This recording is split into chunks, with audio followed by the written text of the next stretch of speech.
الرحيم أعوذ بالله من الشيطان الرجيم آمين.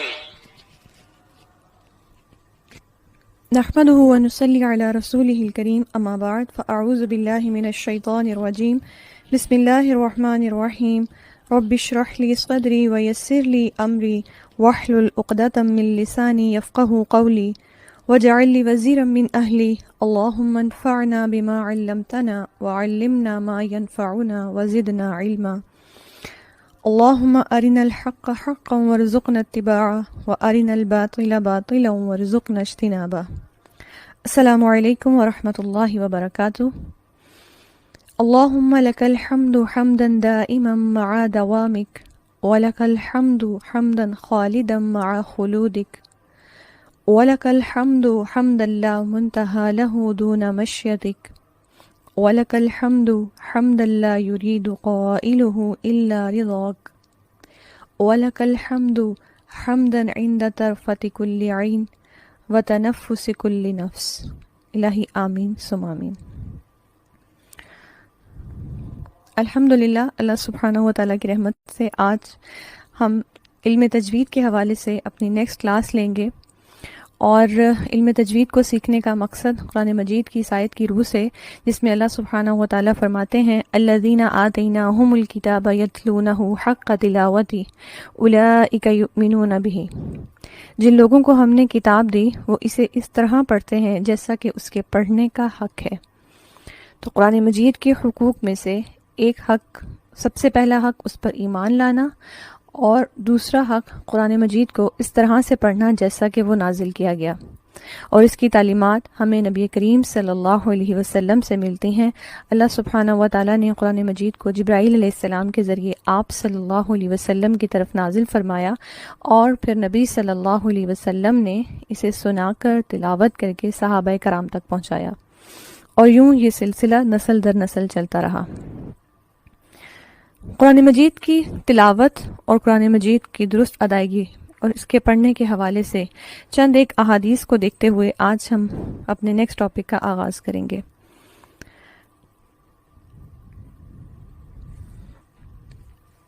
سیدنا ابن عمر رضی اللہ عنہما بیان کرتے ہیں کہ رسول اللہ صلی اللہ علیہ وسلم نے فرمایا، دو ہی لوگوں کے بارے میں رشک ہو سکتا ہے، ایک اس شخص کے بارے میں جسے اللہ سبحانہ و تعالیٰ نے قرآن مجید کا علم دیا ہو اور وہ اس کی رات دن تلاوت کرتا ہو، اور دوسرا وہ شخص جسے اللہ سبحانہ و تعالیٰ نے مال و دولت سے نوازا ہو اور وہ اسے شب و روز خرچ کرتا رہتا ہو. یعنی آپ صلی اللہ علیہ وسلم کی اس حدیث کے مطابق دو ہی لوگوں پر رشک کیا جا سکتا ہے. اس کے علاوہ کوئی اور اس طرح کی بات حدیث میں بیان نہیں ہوتی جسے دیکھ کر انسان رشک کرے، اور خاص طور پر جیسے دنیا کی چیزوں کے حوالے سے ہم عموماً کسی انسان کی، کسی کی پرسنالٹی کے حوالے سے یا کوئی بھی ایسی چیز جو ہمیں متاثر کرتی ہے ہم رشک کرنے لگتے ہیں، جبکہ نبی کریم صلی اللہ علیہ وسلم کی تعلیمات کے مطابق اگر کسی پر رشک کرنا جائز ہے تو وہ کون سا پرسن ہے؟ ایک وہ جسے اللہ تعالیٰ نے قرآن کا علم دیا اور وہ اس کی دن رات تلاوت کرتا ہو، اور ایک دوسرا وہ جسے اللہ تعالیٰ نے مال و دولت سے نوازا ہو اور وہ اسے اللہ کی راہ میں خرچ کرتا ہو. اسی حدیث کے بارے میں آتا ہے، سیدنا ابو ہریرہ رضی اللہ عنہ بیان کرتے ہیں تھوڑے سے مختلف الفاظ کے ساتھ کہ آپ صلی اللہ علیہ وسلم نے فرمایا، دو ہی طرح کے لوگوں کے بارے میں رشک کیا جا سکتا ہے، ایک تو وہ شخص جسے اللہ تعالیٰ نے قرآن کا علم عطا کیا ہو اور وہ شب و روز کے اوقات میں اس کی تلاوت کرتا ہو، جب اس کا پڑوسی اسے قرآن پڑھتے سنے تو کہے کاش مجھے بھی یہ شرف حاصل ہوتا جو فلاں کو ملا ہے، پھر میں بھی وہی عمل کرتا جو یہ کرتا ہے. دوسرا وہ آدمی جسے اللہ سبحانہ و تعالیٰ نے مال و دولت عطا کیا ہو اور وہ اسے راہ حق میں صرف کرتا ہو، اللہ کی راہ میں لگاتا ہو، اسے دیکھ کر کوئی آدمی یہ کہے کہ کاش مجھے بھی یہ سب کچھ ملا ہوتا جو فلاں کو ملا ہوا ہے، اور میں بھی پھر وہی عمل کرتا جو فلاں کرتا ہے. یعنی یہ دو اعمال ایسے ہیں کہ جن کے بارے میں یہ بات آتی ہے کہ انسان رشک کر سکتا ہے. سیدنا عقبہ بن عامر رضی اللہ عنہ بیان کرتے ہیں کہ ہم صفہ میں موجود تھے تو رسول اللہ صلی اللہ علیہ وسلم ہمارے پاس تشریف لائے اور فرمایا، تم میں سے کون پسند کرتا ہے کہ وہ روزانہ بطحان یا عقیق وادی میں جائے اور وہاں سے روزانہ موٹی تازی خوبصورت اونچے کوہان والی 2 اونٹنیاں لے آئے اور کسی گناہ یا قطع رحمی کا مرتکب نہ ہو۔ اہل عرب میں اونٹنیوں کی جو اہمیت تھی، اگر ہم تھوڑی سی بھی ہسٹری جانتے ہوں اہل عرب کی، نبی کریم صلی اللہ علیہ وسلم کی سیرہ کو پڑھتے ہوئے ہم نے عربوں کے بارے میں کچھ پڑھا اور جانا ہو تو اس بات کی اہمیت بہت اچھے سے واضح ہو جاتی ہے کہ صحرا میں رہنے والے ان لوگوں کے لیے اونٹنیوں کی کیا ویلیو تھی۔ تو یہاں پر کس چیز کے بارے میں کہا گیا کہ تم میں سے کون پسند کرتا ہے کہ روزانہ بطحان یا عقیق وادی میں جائے اور وہاں سے روزانہ موٹی تازی خوبصورت اونچے کوہان والی 2 اونٹنیاں لے آئے اور کسی گناہ یا قطع رحمی کا مرتکب بھی نہ ہو۔ ہم اسے یوں سمجھ سکتے ہیں کہ جیسے کوئی بھی شخص روزانہ صبح کوئی بھی گناہ کیے بغیر، کسی پہ ظلم کیے بغیر، زیادتی کیے بنا کسی ایک جگہ پر جائے جو بھی کسی وادی کا نام لیا گیا ہے اور وہاں سے بہت سارا مال سمیٹ لائے، اس کو یوں سمجھا جا سکتا ہے۔ صحابہ کہتے ہیں ہم نے عرض کیا اے اللہ کے رسول، یہ تو ہم میں سے ہر کوئی پسند کرے گا، کون نہیں چاہے گا؟ آپ صلی اللہ علیہ وسلم نے فرمایا تم میں سے کوئی مسجد میں جائے اور قرآن مجید کی 2 آیات سیکھ لے تو یہ اس کے لیے 2 اونٹنیاں حاصل کرنے سے بہتر ہوں گی۔ 3 آیات سیکھنا 3 اونٹنیوں سے اور 4 آیات سیکھنا 4 اونٹنیوں سے بہتر ہوں گی۔ اس طرح جتنی تعداد بڑھتی جائے گی وہ اتنی ہی اونٹنیوں سے بہتر ہوں گی۔ قرآن مجید کا پڑھنا، اسے سیکھنا اس قدر فضیلت والا عمل ہے، اور آپ صلی اللہ علیہ وسلم نے یہاں جو مثال دی اور ساتھ ہی فرمایا کہ 2 آیات سیکھ لے 2 اونٹنیوں سے بہتر، 3 سیکھ لے تو 3 سے بہتر۔ اور الحمدللہ اللہ سبحانہ و تعالیٰ کی توفیق سے ہم بھی سیکھنے کے ہی اس سفر کو آغاز کیے ہوئے ہیں۔ اسی طرح ہم دیکھتے ہیں کہ احادیث میں ہمیں کچھ صورتوں کے حوالے سے بھی فضیلت ملتی ہے۔ آج چونکہ جمعہ ہے، اس نسبت سے سورۃ الکہف کے بارے میں ایک حدیث شیئر کروں گی۔ سیدنا ابو خدری رضی اللہ عنہ بیان کرتے ہیں کہ آپ صلی اللہ علیہ وسلم نے فرمایا جو شخص جمعہ کے دن سورۃ الکہف پڑھتا ہے اللہ تعالیٰ اس کے لیے اگلے جمعہ تک نور روشن فرما دیتا ہے۔ اسی طرح آپ صلی اللہ علیہ وسلم نے فرمایا جو شخص جمعے کی شب کو سورۃ الکہف پڑھتا ہے اللہ سبحانہ و تعالیٰ اس کے لیے اس کے اور بیت اللہ کے درمیان جتنا فاصلہ ہے اتنا نور روشن فرما دیتا ہے۔ سورۃ الکہف کا پڑھنا مسنون بھی ہے جمعہ کے دن، اور انشاءاللہ اللہ سبحانہ و تعالیٰ کی توفیق سے ہم سب یہ اجر سمیٹنے کی کوشش کریں گے انشاءاللہ تعالی۔ کل کے ٹاپک کو تھوڑا سا ریوائز کرتے ہوئے آج انشاءاللہ ہم آگے کنٹینیو کریں گے۔ ماشاءاللہ آپ سب لوگوں نے کوئز بھی کیا، اور جن لوگوں کو مشکل پیش آئی آج مزید اس حوالے سے آپ کو گائیڈ کر دیا جائے گا۔ پچھلے ٹاپک کو تھوڑا سا ریوائز کرتے ہوئے میں آج نیکسٹ ٹاپک کی طرف آؤں گی، اور اس دوران میں چاہوں گی کہ آپ سب لوگ غور سے سنیے، لکھنے کو فوکس بالکل نہ کیجیے گا، اور جب میں ٹاپک ریوائز کروں جو کل کا ہے آپ ساتھ ساتھ ریوائز کیجیے گا۔ آپ مائک چاہے میوٹ ہی رکھیے، لیکن آپ خود بیٹھے ہوئے جو جو چیزیں میں پوچھتی جاؤں آپ اس کا آنسر دینے کی کوشش کیجیے اور اس کو ساتھ ساتھ ریوائز کیجیے۔ ہم نے سب سے پہلے جانا کہ علم تجوید کیا ہے، جس کا لغوی معنی تھا عمدہ کرنا، اچھا کرنا کسی بھی کام کو، لیکن جب وہ قرآن مجید کی بات ہوتی ہے تو اس میں کس چیز کا؟ قرآن مجید کو عمدگی سے پڑھنا، جس میں خاص طور پر 2 چیزیں ہم نے کہا کہ علم تجوید میں کن 2 چیزوں پر بات ہوتی ہے، مخارج اور ان کی صفات۔ یہ 2 چیزیں بنیادی طور پر علم تجوید میں پڑھی جاتی ہیں۔ مخارج اور صفت سے کیا مراد ہے؟ اس سے مراد مخرج کا ہے، کسی بھی حرف کے نکلنے کی جگہ۔ انشاءاللہ اس کو ہم ڈیٹیل اسٹڈی کریں گے۔ مثلا وہ حرف جو ہے وہ ہونٹوں سے ادا ہو رہا ہے، یا وہ حلق سے ادا ہو رہا ہے، یا زبان کہیں دانتوں کو ٹچ کر رہی ہے تو اس سے ادا ہو رہا ہے۔ اور صفت کیا ہے؟ اس حرف کی کیفیت، کہ جب وہ ادا ہوگا وہ پر ہوگا یا باریک، یا اس میں کوئی سیٹی کی سی آواز ہوگی، یا اسے شدت سے پڑھا جائے گا یا اسے نرمی سے پڑھا جائے گا۔ یہ اس کی صفت میں آتا ہے۔ پھر علم تجوید کا ہم نے پڑھا کہ موضوع کیا ہے۔ علم تجوید کا موضوع حروف تہجی ہیں، الف سے لے کر یا تک، جن سے مل کر الفاظ بنے ہیں قرآن مجید کے۔ اس علم کی فضیلت کیا ہے؟ یہ علم چونکہ اس کا تعلق اللہ سبحانہ و تعالیٰ کے کلام سے ہے، اس لیے یہ سب علوم سے افضل علم ہے۔ علم تجوید کو سیکھنا کیوں ضروری ہے، اس کے بارے میں ہم نے کیا کل پڑھا تھا؟ کیونکہ قرآن کو تجوید کے بنیادی قواعد کے ساتھ پڑھنا فرض عین ہے۔ علم تجوید کیا ہے؟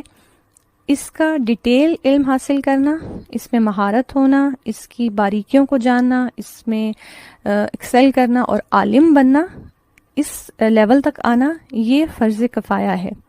اللہ نے ہر مسلمان پر یہ ذمہ داری فرض عین کے طور پر نہیں ڈالی کہ وہ علم تجوید کا اس قدر ماہر ہو کہ وہ عالم کے درجے پر آئے اور اس کی باریکیوں ہر چیز کو جانے۔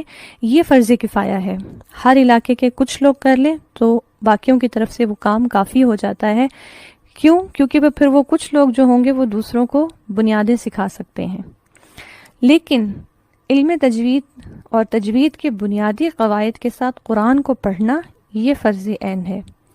ہر مسلمان کے اوپر یہ لازم ہے، یہ فرض ہے کہ وہ قرآن کو تجوید کے بنیادی قاعدوں کے ساتھ پڑھنا سیکھے۔ اگر وہ علم میں بہت مہارت نہیں لے سکتا تو ٹھیک ہے، لیکن قرآن کو بنیادی جو باتیں ہیں جو چند ہی ہوتی ہیں ان کے مطابق قرآن کو پڑھنا سیکھے۔ یہ ہر مسلمان پر فرض ہے، ٹھیک۔ اور اسی کو لیتے ہوئے بات کی تھی کہ گویا جب ہم اس کے لیے بیٹھتے ہیں اور پڑھتے ہیں تو ہم ایک فرض کو پورا کر رہے ہوتے ہیں۔ اس کے بعد ہم نے دیکھے تجوید کے ارکان، جن میں تجوید کی تعریف کے مطابق حروف کے مخارج کو جاننا، حروف کی صفات کو جاننا اور حروف کے تمام احکامات کو جاننا، اور آخری چیز جو ہمارے پڑھنے سے متعلق تھی کہ زبان کو حروف کی صحیح ادائیگی کا عادی بنانا۔ اور جب تک ہم یہ کام نہیں کریں گے، اوپر والے تینوں کام جو ہیں وہ علم جتنا مرضی ہو ہمارے پڑھنے میں نہیں آ سکتے۔ تو پہلی تین چیزیں علم سے متعلق ہیں، جبکہ چوتھی بات جو ہے وہ عمل سے متعلق ہے کہ جو سیکھ لیں گے اس کے بعد اس کو اپلائی کرنا اور اتنا ریپیٹڈلی کرنا کہ زبان کو گرپ آ جائے، وہ عبور حاصل کر لے ان الفاظ کو پڑھنے میں۔ پھر ہم نے پڑھا تھا حرکات ثلاثہ، وہ تین حرکات کون سی ہیں؟ سب لوگ ریکال کریں اس کو۔ زبر، زیر اور پیش۔ تین حرکات کون سی ہیں؟ فتحہ، کسرہ اور ضمہ۔ یہ نام ان سے بھی فیملیئر ہونا ضروری ہے۔ عربی میں زبر، زیر اور پیش کو فتحہ، کسرہ اور ضمہ، اور ہم نے ان کی ساؤنڈ کو پڑھا تھا کہ جب یہ کسی حرف پر ہوتی ہیں تو اس کو اپنی ساؤنڈ دے دیتی ہیں۔ فتحہ کی ساؤنڈ کیا تھی؟ آ کی آواز، اور کسرہ کی آواز کیا ہے؟ ای، اور ضمہ کی آواز کیا ہے؟ او کی آواز۔ تو یہ ان کی ساؤنڈ ہے جب یہ کسی بھی حرف پر آتی ہیں۔ اور حرکات کو ہم نے کیا پڑھا تھا کہ لمبا نہیں کیا جاتا، اور نہ ہی ان کو اتنا مختصر پڑھیں گے کہ اس میں جھٹکا آئے، بالکل ایک نارمل سے انداز میں ان کو پڑھیں گے۔ اس حوالے سے ہم نے قاعدے کی تختیاں چند دیکھی تھیں، زبر فتحہ کے ساتھ، کسرہ کے ساتھ اور ضمہ کے ساتھ۔ ان تختیوں کے الفاظ کو بلند آواز سے پڑھنا، ساؤنڈ کو فوکس کرتے ہوئے، یہ بہت فائدہ دے گا قرآن مجید کو روانی کے ساتھ پڑھنے میں۔ جب ہم ان الفاظ کو بہترین انداز میں پڑھنے کے قابل ہوں گے تو پھر لفظوں سے مل کر جملے بنتے ہیں، پھر ہمیں قرآن مجید میں پوری آیت کو ایک روانی سے پڑھنا بھی آسان ہو جائے گا انشاءاللہ تعالی۔ یہ تو تھی چند باتیں حرکات کے حوالے سے، اور نیکسٹ ہم نے ٹاپک شروع کیا تھا مد۔ مد کا لغوی معنی کیا ہے؟ لمبا کرنا، کھینچنا۔ جیسے ہم نے پیچھے حرکات کی بات کی کہ حرکات کو لمبا نہیں کیا جاتا، لیکن جب مد کا ٹاپک آیا تو ہم نے اس بات کو سمجھا کہ کہیں پر کچھ الفاظ کو کھینچا بھی جا سکتا ہے۔ تو وہ کون سے ہوں گے الفاظ، وہ کون سے حروف ہوں گے اور کیوں ان کو کھینچا جائے گا، اس کی پھر ہم نے ڈیٹیل جانی۔ کس کو لمبا کرنا مد کہلائے گا؟ حروف مدہ اور حروف لین، ان دونوں پر آواز کو دراز کرنا، آواز کو کھینچنا، لمبا کرنا، اسے کہتے ہیں مد کرنا۔ پھر ہم نے حروف مدہ کی ڈیٹیل جانی تھی، جس میں سے یہ بات کہ حروف مدہ کتنے ہیں، کون کون سے ہیں، اور ان کے ساتھ کیا شرط ہوگی جب ان کو کھینچا جائے گا یا ان کو لمبا کیا جائے گا۔ حروف مدہ کتنے ہیں؟ 3، ٹھیک۔ یہ تو ماشاءاللہ سب لوگوں کو بہت اچھے سے یاد تھا۔ کون کون سے ہیں؟ الف، واو ساکن اور یا ساکن، یہ 3 ہمارے پاس حروف مدہ ہیں، اور ان کے ساتھ ہم نے شرط کیا دیکھی تھی؟ الف سے پہلے فتحہ کا ہونا، زبر کا ہونا، یا ساکن سے پہلے زیر کا ہونا، کسرہ کا ہونا، اور واو ساکن سے پہلے پیش یعنی ضمہ کا ہونا. ٹھیک، یعنی الف یا ساکن واو ساکن یہ قرآن مجید میں متعدد بار آئے گا، بہت جگہوں پر آئے گا. ہر جگہ اس کو لمبا نہیں کریں گے. اس کو لمبا کب کرنا ہے؟ اس الف کو لمبا کرنا ہے جس سے پہلے زبر ہے. وہی الف الف مدہ کہلائے گا، اسی کو ہم مد اصلی بالالف کہیں گے. یہ دو نئے الفاظ ہیں جو میں نے کل نہیں بولے تھے. یہاں سے کچھ چیزیں نئی ہم پڑھیں گے اس ٹاپک کے حوالے سے جو کل ہماری رہ گئی تھیں. وہ الف جس سے پہلے زبر ہو اس الف کو الف مدہ کہا جائے گا، یعنی وہ الف جس کو کھینچا جاتا ہے، جس پر مد کی جاتی ہے. اور اس کا دوسرا نام کیا ہے؟ مد اصلی بالالف. ٹھیک ہے، یعنی وہ مد کر رہے ہیں جو الف کے ساتھ ہے یا الف کی وجہ سے ہے. اسی طرح یا ساکن قرآن مجید میں متعدد مقامات پر ہے، لیکن ہر یا ساکن کو نہیں کھینچا جائے گا. اس یا ساکن کو لمبا کریں گے جس سے پہلے کسرہ یا زیر آ رہی ہو. ٹھیک، یہ کیا ہوگا؟ اسے ہم یا مدہ بھی کہتے ہیں، یعنی وہ یا جس پر مد کی جاتی ہے، اور مد اصلی بالیا بھی کہا جاتا ہے. اور پھر تھرڈ چیز واو ساکن قرآن میں بہت دفعہ ہے، لیکن اس واو ساکن کو لمبا کریں گے جس سے پہلے غمہ یا پیش ہو، اور اس کو واو مدہ کہیں گے. اور دوسرا نام اس کا کیا ہے؟ مد اصلی بالواو. بل کا مطلب ہم بسم اللہ میں پڑھ چکے ہیں کہ کس کا کیا ترجمہ ہوتا ہے؟ ساتھ. مد اصلی بالالف وہ مد اصلی جو الف کے ساتھ ہے یا الف کی وجہ سے ہے، بالیا جو یا کی وجہ سے ہے، اور بالواو جو واو کی وجہ سے ہے. اور جب ہم کہیں کہ الف مدہ یا یائے مدہ یا واو مدہ، اس کو کہنے کا مطلب ہی یہ ہے کہ وہ الف جس سے پہلے زبر ہے. اگر میں بولوں گی یائے مدہ تو یہ بات اب آپ کو انڈرسٹوڈ ہوگی کہ میں جب یائے مدہ کہہ رہی ہوں تو اسی کے اندر یہ بات موجود ہے کہ یہ وہ یا ساکن ہے جس سے پہلے زیر ہے. اگر میں لفظ بولوں واو مدہ تو اس کا مطلب کیا ہے کہ یہ وہ واو ساکن ہے جس سے پہلے پیش ہے اور کوئی دوسری حرکت نہیں. پھر ہم نے اس کی ادائیگی کے بارے میں پڑھا تھا کہ ادائیگی میں اب جب ہم کہہ رہے ہیں لمبا کرنا تو کتنا کرنا ہے.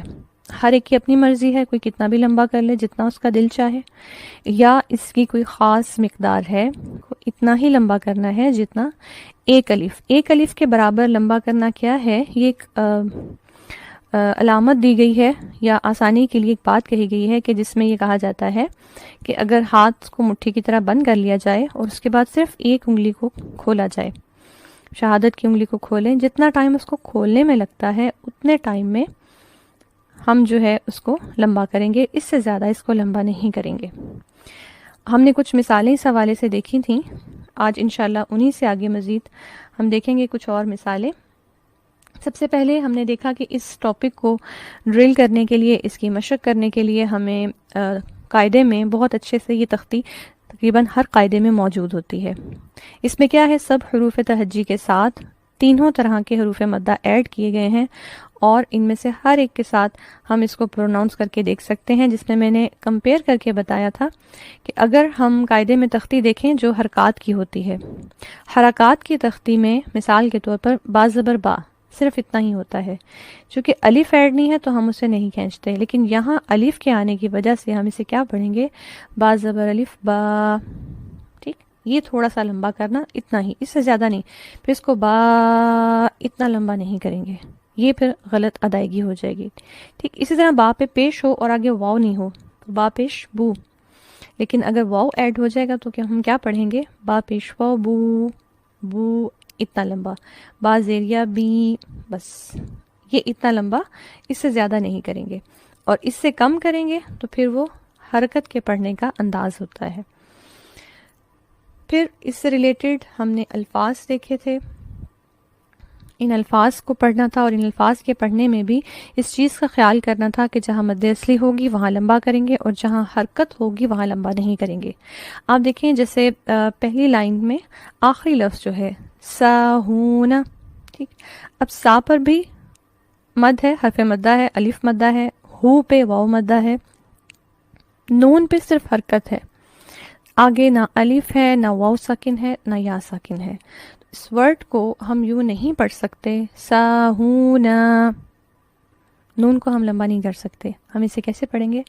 ساہونا، جسٹ حرکت کو ادا کرنا ہے، اس کو کھینچنا نہیں ہے. ٹھیک اسی طرح قولو دونوں پر چونکہ مد ہو رہی ہے تو دونوں کو ایک جتنا لمبا کیا جائے گا، لیکن اس سے نیکسٹ ورڈ ہم دیکھتے ہیں مصلحون، یہاں بھی نون کو لمبا نہیں کریں گے کیونکہ اس کے آگے حرف مدہ میں سے کوئی بھی حرف نہیں ہے۔ یہ اس کی تختی تھی۔ اب انشاءاللہ تعالی ہم دیکھتے ہیں نیکسٹ چیز۔ حروف مدہ قرآن مجید میں الف، واو ساکن اور یا ساکن ان انداز میں بھی لکھے جاتے ہیں، جیسا کہ ابھی پچھلی سلائیڈ میں آپ نے دیکھا یہاں پر جس طرح سے لکھے گئے ہیں۔ یہاں پراپر ہمیں نظر آ رہا ہے کہ کہاں الف ہے، کہاں واو مدہ ہے، کہاں یا مدہ ہے، ہر چیز کلیئر نظر آ رہی ہے۔ لیکن بسا اوقات لکھنے کے اسلوب میں اس کو شارٹ فارم میں بھی لکھ دیا جاتا ہے۔ کس طرح سے وہ ہم دیکھتے ہیں۔ اسے کہتے ہیں قائم مقام، حروف مدہ کے قائم مقام، یعنی اگر الف مدہ لکھا ہوا نہیں ہوگا تو اس کی شارٹ فارم کیا ہے۔ مد اصلی بالالف، سب سے پہلی بات الف مدہ، اس کا قائم مقام کھڑی زبر ہے، جیسا کہ آپ دیکھیں سلائیڈ میں، غور سے مثالوں کو دیکھیے۔ لفظ الرحمن قرآن مجید میں عموماً کھڑی زبر کے ساتھ لکھا ہوا آتا ہے، اور ساتھ ہی اس کا دوسرا انداز بھی لکھا ہوا ہے۔ کھڑی زبر کا مطلب کیا ہے کہ جب ہم اس لفظ کو کھولیں گے تو یہ کیا ہے، میم زبر الف ما، میم پہ زبر ہے اور ساتھ میں الف ایڈ ہے۔ اردو کے بہت سارے الفاظ ہمیں اس مثال کے ساتھ ملتے ہیں، اور ان مثالوں کو سمجھنا مشکل نہیں ہوگا کیونکہ ہماری اردو کی مثالیں اس سے بہت ملتی جلتی ہیں۔ تو مد اصلی بالالف یا الف مدہ کا قائم مقام کیا ہے، کھڑی زبر۔ قائم مقام سے کیا مراد ہے کہ اگر کھڑی زبر لگی ہوئی ہوگی تو اس کا مطلب ہے کہ یہاں الف مدہ تھا جس کو شارٹ فارم میں لکھ دیا گیا، کھول کے نہیں لکھا، دوسری شکل میں لکھ دیا گیا۔ ٹھیک ہے، گویا جیسے میں نے لفظ الرحمن کو پڑھنا ہے جو کہ الف کے ساتھ لکھا ہوا ہے، تو جب وہ کھڑی زبر کے ساتھ ہوگا تب بھی میں نے اس کو اتنا ہی لمبا کرنا ہے۔ اسی طرح ہمارے پاس یا مدہ ہے، مد اصلی بالیا، جس کا قائم مقام کھڑی زیر ہے۔ ٹھیک، جہاں یا مدہ ہے وہاں قائم مقام کھڑی زیر ہے۔ سمپل سا ورڈ قرآن مجید میں بہت دفعہ آتا ہے بھی۔ ٹھیک، آپ دیکھیں ہم با کو نہیں کھینچتے، ہا کو کھینچتے ہیں۔ کیوں؟ کیونکہ یہاں پر یا مدہ ہے۔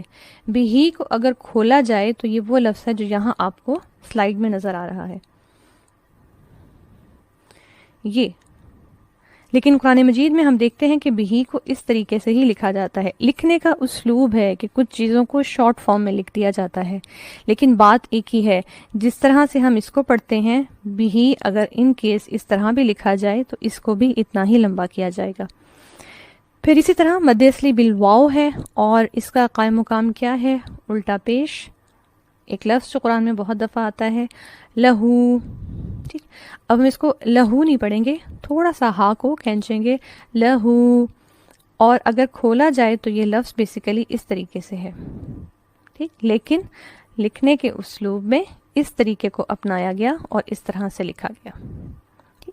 تو گویا جب ہم حروف مدہ کو قرآن مجید میں ڈھونڈیں گے تو ہمارے پاس وہ اس طرح سے بھی لکھے ہوئے آئیں گے جیسے پہلے کالم میں ہیں، اور جس طرح سے سیکنڈ کالم میں ہیں اس طرح سے بھی لکھے ہوئے ہو سکتے ہیں۔ چونکہ ہمیں قاعدہ اب پتہ لگ گیا، قاعدے کو سیکھنے کا فائدہ کیا ہے، کسی بھی رول کو جو ہم سیکھتے ہیں تجوید کے، اس کا فائدہ کیا ہوتا ہے کہ اگر وہ لفظ کسی ڈفرینٹ فارم میں بھی لکھا ہوا ہو تو چونکہ ہمیں قاعدہ پتہ ہوتا ہے ہم گیس کر لیتے ہیں کہ یہاں پر اس کو اس طرح سے پڑھا جائے گا۔ علم تجوید ہمیں اس قابل بناتا ہے کہ ہم پھر قرآن مجید، چاہے وہ عربی مصحف ہے یا ہم جو نارملی قرآن ہم دیکھتے ہیں پڑھتے ہیں وہ قرآن مجید ہے، یا لفظ بعض اوقات کسی اور رسم الخط میں لکھا جاتا ہے، چونکہ قاعدہ پتہ ہوتا ہے تو وہ لفظ ہمیں پڑھنا آ جاتا ہے، تو یہ ہمیں کافی حد تک انڈیپینڈنٹ کر دیتا ہے علم تجوید۔ یہ قاعدے میں تختی ہمیں ملتی ہے الگ سے ان تینوں جو ہیں قائم مقام، کھڑی زبر، کھڑی زیر اور الٹا پیش کی۔ اب آپ دیکھیں ان میں سے کچھ الفاظ وہ ہیں جو اردو میں بھی استعمال ہوتے ہیں۔ فرسٹ آف آل ہم یہ دیکھتے ہیں کہ یہ جو کچھ الفاظ ہیں ان میں اس بات کو ہمیں یاد رکھنا ہے کہ یہاں پر جو یا ہے یہ لکھنے میں آتی ہے، پڑھنے میں نہیں آتی۔ ٹھیک ہے، جیسے انگلش میں بھی، انگلش لینگویج میں کچھ الفاظ ایسے ہیں کہ جو کوئی بھی ہم اسپیلنگ جب اسپیل کرتے ہیں کچھ الفاظ اس میں ایسے ہوتے ہیں جو لکھنے میں آتے ہیں، جیسے نالج کو اسپیل کریں تو فرسٹ ورڈ این نہیں ہے، فرسٹ لیٹر اس کا کیا ہے کے، وہ لکھنے میں آ رہا ہے، پڑھنے میں نہیں آ رہا۔ اسی طرح قرآن مجید میں بھی کچھ حروف لکھنے میں آتے ہیں، پڑھنے میں نہیں آتے۔ تو یہ ورڈ یخشا، سجا، قلا ایسے ہی پڑھا جائے گا۔ یہاں یا کو الگ سے ادائیگی نہیں ہے، یا لکھنے میں ہے، پڑھنے میں نہیں ہے، ٹھیک ہے۔ یہ چند لائنیں میں جو الفاظ ہیں چند لائنوں میں، ان کو اسی طرح سے دیکھا جائے گا۔ اس کے بعد آپ آ جائیں اس ورڈ پہ، اسحاق۔ ہم اردو میں کیسے لکھتے ہیں؟ ہا زبر الف ہا ڈال دیتے ہیں، ایسے ہی ہے۔ اسی طرح آپ دیکھیں آخارا، یہاں پر کھڑی زبر ڈال دی، اگر یہ کھڑی زبر نہ ہوتی تو یہاں پر 2 الف ایڈ ہو جاتے۔ پھر اسی طرح ہم دیکھتے ہیں یہ ورڈ آیاتن۔ اب اردو میں ہم آیات کیسے لکھتے ہیں؟ لفظ یا زبر الف یا کے ساتھ، لیکن اس کی شارٹ فارم کیا ہو گئی؟ یہاں پر اس پہ کھڑی زبر لگا دی گئی۔ اسی طرح لفظ دیکھیں ابراہیم، ہم اس کو کھول کے جب لکھتے ہیں اردو میں کیسے لکھا ہوا ہوتا ہے؟ را کے بعد الف کا اضافہ ہوتا ہے، اس کو شارٹ کر کے کیسے لکھ دیا گیا؟ کھڑی زبر ڈال دی گئی، ٹھیک۔ اسی طرح لاسٹ ورڈ اس تختی کا ہارون، یہاں بھی دیکھیے اردو میں لکھنے کا انداز اور عربی میں جو لکھا جاتا ہے، لیکن پڑھنا دونوں کو سیم پیٹرن پہ ہے، ایک ہی انداز پہ۔ پھر اسی طرح ہمارے پاس کھڑی زیر کی تختی، جس پہ ہم یہ دیکھتے ہیں کہ ان الفاظ میں یہ عموماً قرآن مجید میں اسی انداز میں لکھے جاتے ہیں، کھول کے نہیں لکھے ہوئے ہوتے، کھڑی زیر کے ساتھ ہی آتے ہیں، اور ان کو اسی طرح پڑھا جائے گا۔ جہاں جہاں کھڑی زیر ہوگی وہاں مد اصلی بھی یا ہوگی، یا مدہ ہوگی، اور ہم اس کو لمبا کر کے پڑھیں گے، وہاں پر اس کو لمبا نہ کرنا غلطی شمار ہوگی۔ پھر اسی طرح پیش کا قائم مقام ہمارے پاس کیا ہے؟ الٹا پیش، عبادہ، فصالہ، قومہ۔ اب آپ دیکھیں قومہ میں میم پر پیش ہے اور ہا پر الٹی پیش، کیا دونوں کے پڑھنا سیم ہوگا یا ان کے دونوں کے پڑھنے میں کچھ نہ کچھ چینج ہوگی؟ آپ خود اس کو غور سے دیکھیے، ٹھیک، اور سوال کو غور سے سنیے۔ قومہ میم پر پیش ہے اور ہا پر الٹی پیش ہے، دونوں کو ایک ہی جتنا لمبا کیا جائے گا، ایک ہی انداز میں پڑھا جائے گا، یا پڑھنے کا انداز مختلف ہوگا؟ مختلف ہوگا۔ کیوں؟ کیونکہ میم پر حرکت ہے اور ہا واو مدہ ہے، اس کو کھینچا جائے گا۔ اس لفظ کی غلط پروننسیشن کیا ہوگی؟ قوموہ۔ نیکسٹ ورڈ بھی دیکھیں، جیسے میں غلط پروننسیشن بتا رہی ہوں، امروہ، عملوہ، یعنی ہم لو اور ہو کو ایک ہی جیسا کھینچ رہے ہیں، ایسا نہیں ہوگا۔ یہ لفظ کس طرح پڑھا جائے گا؟ قوموہ، امروہ، عملوہ، ختاموہ، ٹھیک۔ جو حرکت ہے وہ نہیں کھینچی جائے گی، لیکن جو واو مدہ ہے اسے کھینچا جائے گا۔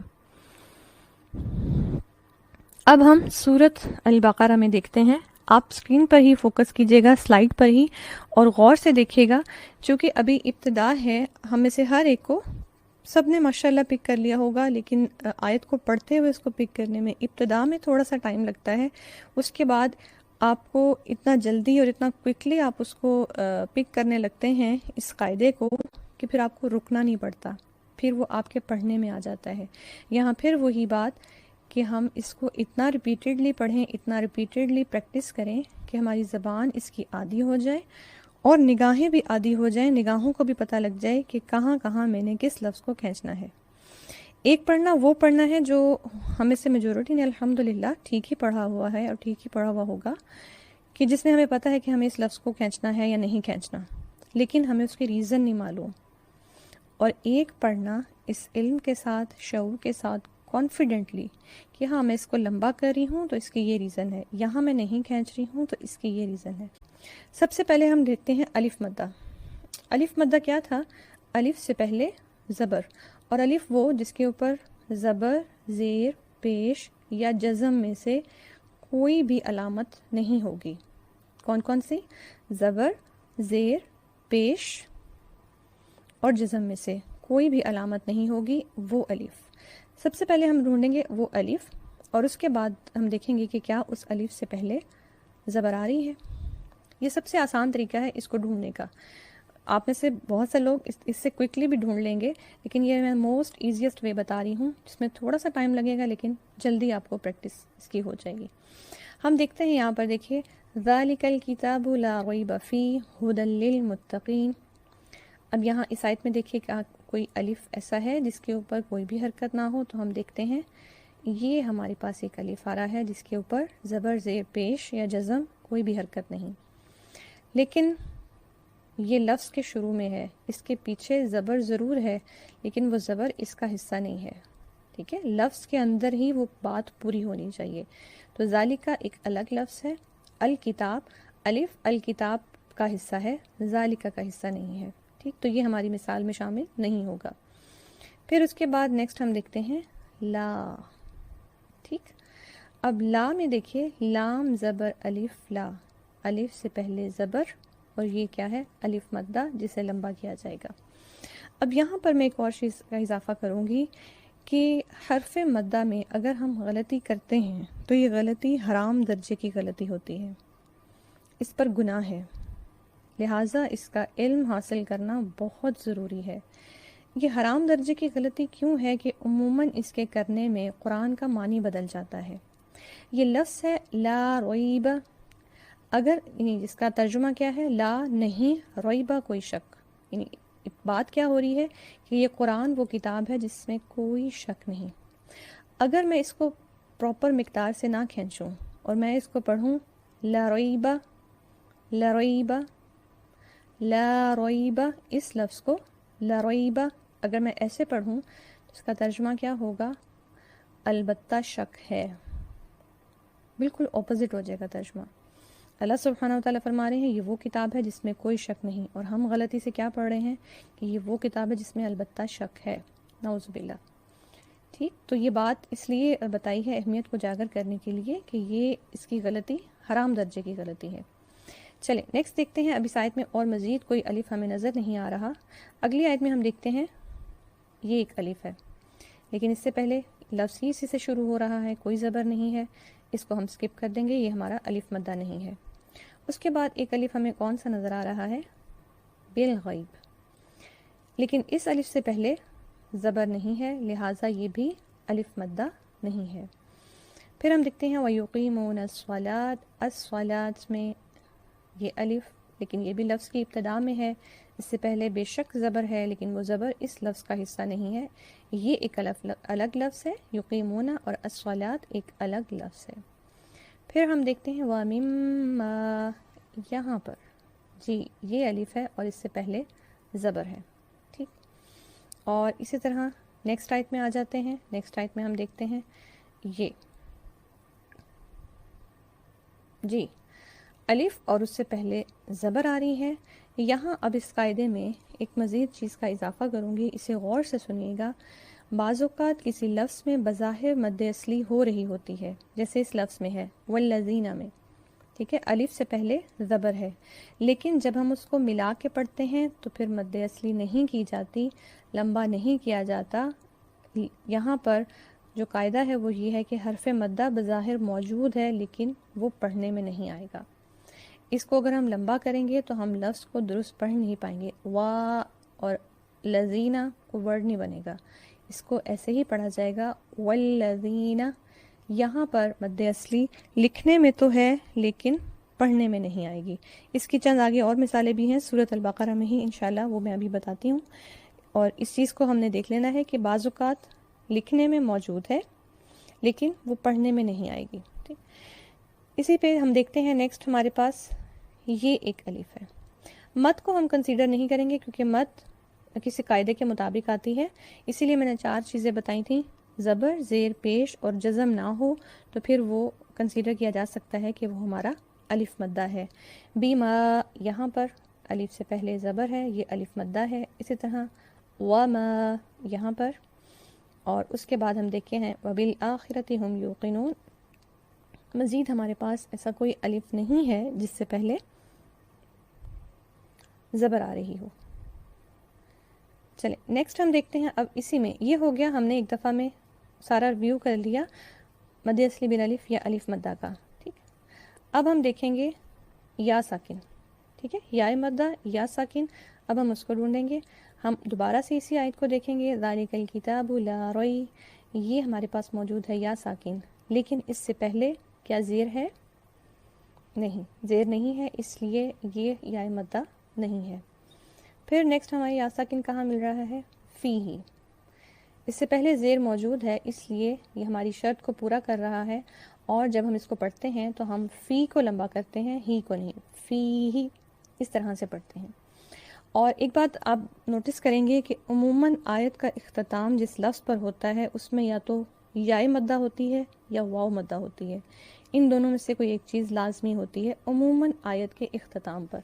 مثلا جیسے یہ دیکھیں، یا ساکن اور اس سے پہلے زیر، تو یہ یائے مدہ ہوگی. للمتقین، ہم اسے لمبا کرتے ہیں. پھر اسی طرح یہ لفظ قرآن مجید میں جہاں بھی آئے گا اس پہ یائے مدہ ہے، الذین. پھر یؤمنون بالغیب، یہاں بھی یا ساکن ہے لیکن اس سے پہلے زبر ہے، اس لیے یہ ہماری شرط پر پورا نہیں اترتی. یقیمون، قی کو ہم کھینچتے ہیں، یا ساکن سے پہلے زیر. الصلاة ومما رزقناهم ينفقون، والذین، اگین الذین یا مدہ آ گئی. یؤمنون بما انزل الیک، الیک میں ہم پھر دیکھتے ہیں کہ یا ساکن سے پہلے زبر ہے، یہ ہماری شرط پر پورا نہیں اترتی. وما انزل من قبلک وبالآخرۃ هم یوقنون، اتنے پورشن میں مزید کوئی بھی یا ساکن موجود نہیں. اور تھرڈ ہمارا کیا تھا؟ واو مدہ. اب ہم دیکھتے ہیں واو مدہ کو، تو اس پہ سب سے پہلے ہم دیکھیں گے کہ واو ساکن کہاں موجود ہے اس آیت میں. ذالک الکتاب لا ریب فیہ ھدی للمتقین، کہیں بھی واو نہیں ہے. الذین یؤمنون، اس لفظ کو غور سے دیکھیے گا، یہاں بھی تقریباً لگ رہا ہے جیسے واو کے اوپر جزم ہے، لیکن آپ غور کریں تو اس واو کے اوپر حمزہ موجود ہے، لہٰذا یہ جزم جو ہے یہ کس کا حصہ ہے؟ یہ جزم حمزہ کا حصہ ہے، واو کا حصہ نہیں ہے. اس لیے ہم اس کو یومینون یہ نہیں پڑھتے. ہم کیسے پڑھتے ہیں؟ یؤمنون. یہاں یو مد اصلی بالیا نہیں ہے، واو مدہ نہیں ہے، جزم واو پہ نہیں ہے، حمزہ پہ ہے، اس لیے یہ ہماری شرط پر پورا نہیں اترتی. یہ ایک ہمیں ملتی ہے مثال، واو ساکن سے پہلے پیش، یہ واو مدہ ہے، اسے کھینچا جائے گا. اسی طرح یقیمو، یقیمو، یہاں دیکھیے ہم اس کو لمبا کریں گے، واو ساکن سے پہلے پیش.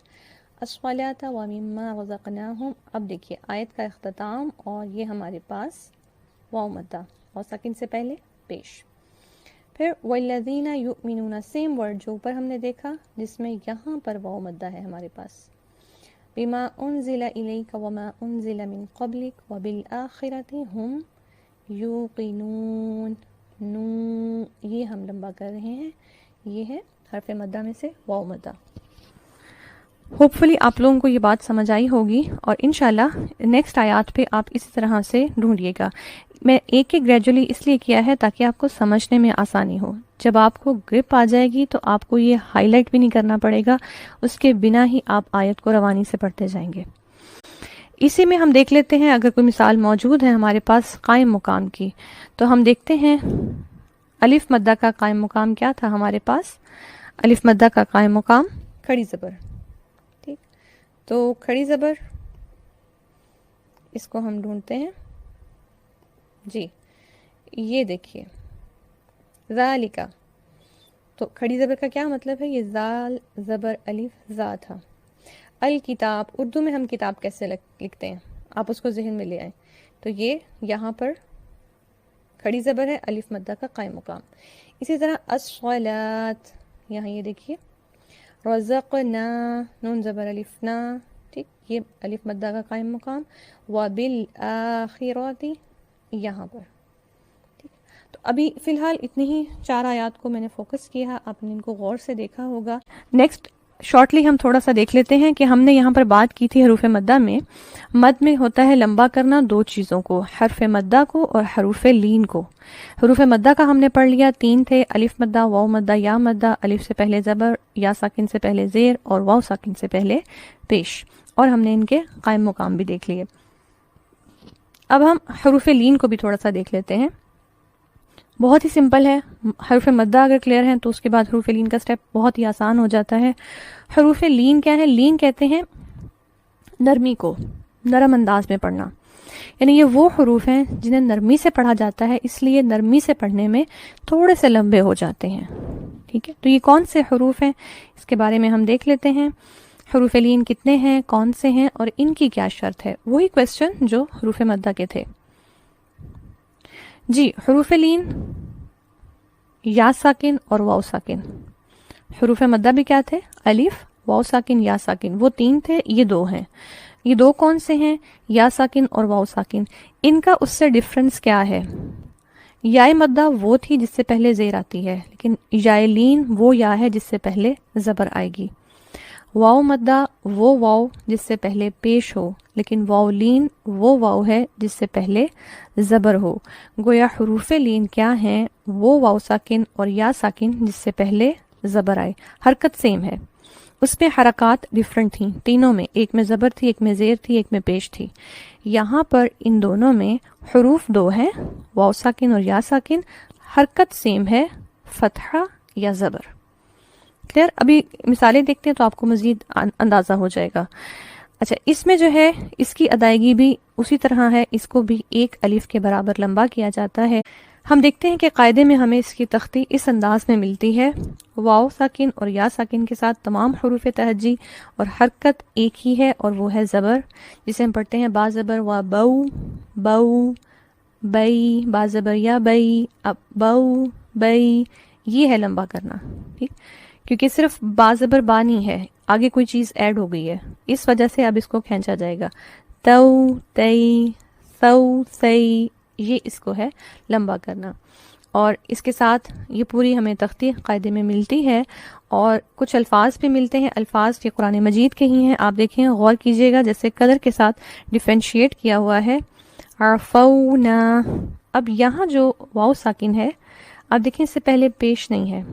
اگر پیش ہوتی تو یہ لفظ پڑھا جاتا عرفونا، فو، او کی آواز ہوتی. یہاں فتحہ ہے، زبر ہے، آواز کیسی آئے گی؟ او.